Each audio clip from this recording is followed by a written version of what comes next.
অনন্য সম্মানে সম্মানিত অভিনেতা জিৎ, ফুটবলার সুনীল ছেত্রী ও সঙ্গীত শিল্পী রূপম ইসলাম, সমাজকর্মী ডি আশিস ও চিত্রশিল্পী সুব্রত গঙ্গোপাধ্যায়কেও অনন্য সম্মান জি 24 ঘন্টার।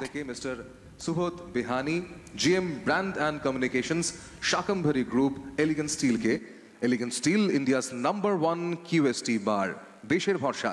আর অনুরোধ করছি IAS দেবাশিস সেনকে মঞ্চে আসার জন্য। ভাবনাগুলো আমার অনুভূতি থেকেই আসে এবং সমাজ জীবন থেকেই আসে। আর আমার ছোট বয়স থেকে আমার মায়ের হাতে আমি গড়ে উঠেছি, সেই জন্যে আমাদের বংশ পরম্পরাতেই একটা শিল্পের জগতেই আমরা বড় হয়েছি। আমি প্রফেশনালি কাজ করছি ক্লাস 7 থেকে, এবং তারপরে আমার বাবা মারা যান এবং আমার মা তখন আমাদের সবাইকেই পড়াশোনার জন্য তার গয়নাগুলো বিক্রি করেছিলেন, এবং সকলেই যখন বলতেন আপনি গয়না বেচছেন কেন, গয়না দিয়ে দিচ্ছেন কেন, তখন না আমি গয়না গড়ছি। বহু ছাত্রদের শিখিয়েছি যারা এখন প্রতিষ্ঠিত হয়েছে। অনন্য সম্মানই বটে আমার কাছে, কারণ আমার জীবনের একটা বিশাল প্রাপ্তি। আমি জি 24 ঘন্টার সমস্ত মানুষকে এবং আমার সঙ্গে যারা রয়েছেন অন্তহীন শুভেচ্ছা, প্রণাম এবং অভিনন্দন জানাই। এখানে উপস্থিত বিশেষ গণ্যমান্য ব্যক্তিগণ এবং যারা রয়েছেন তাদের সবাইকে অশেষ অশেষ ধন্যবাদ। আজকের এই প্ল্যাটফর্ম, এই জায়গায় আনার জন্য 24 ঘন্টা যে চ্যানেল এবং পূর্ণেন্দুবাবু, উনি ওনার উদ্যোগে এই জায়গায় যে পৌঁছতে পেরেছি, এটা একটা বিরাট বড় ব্যাপার, এবং এই জন্য ওনাদের মাজারের তরফ থেকে অশেষ অশেষ ধন্যবাদ।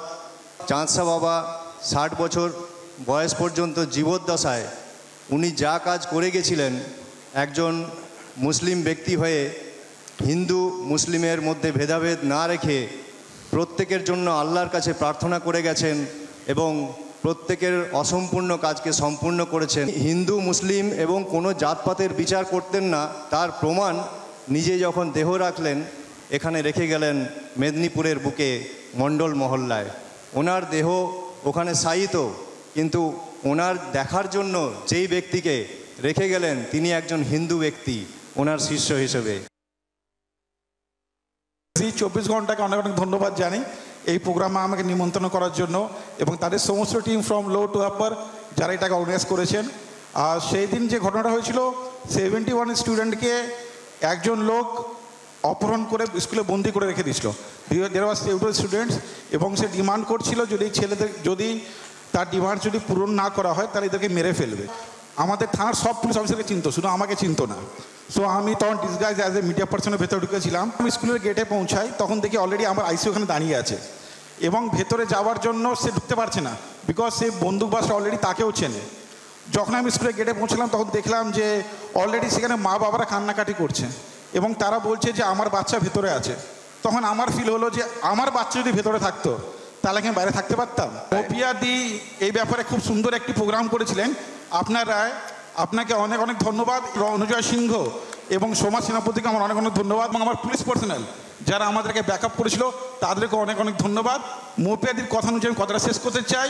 সমস্ত পুলিশ পার্সোনাল এবং মিডিয়া পার্সনকে ওই দিন ধৈর্য রাখার জন্য, ভালো কাজ করার জন্য আমার তরফ থেকে কুর্নিশ, এবং ওরা আমাদের super hero who does not wear the capes.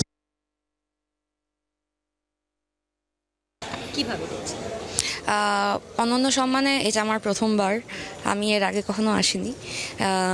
Actually প্রথমবারই বুঝতে পারবো যে ব্যাপারটা এন্টায়ারলি কীরকম হচ্ছে।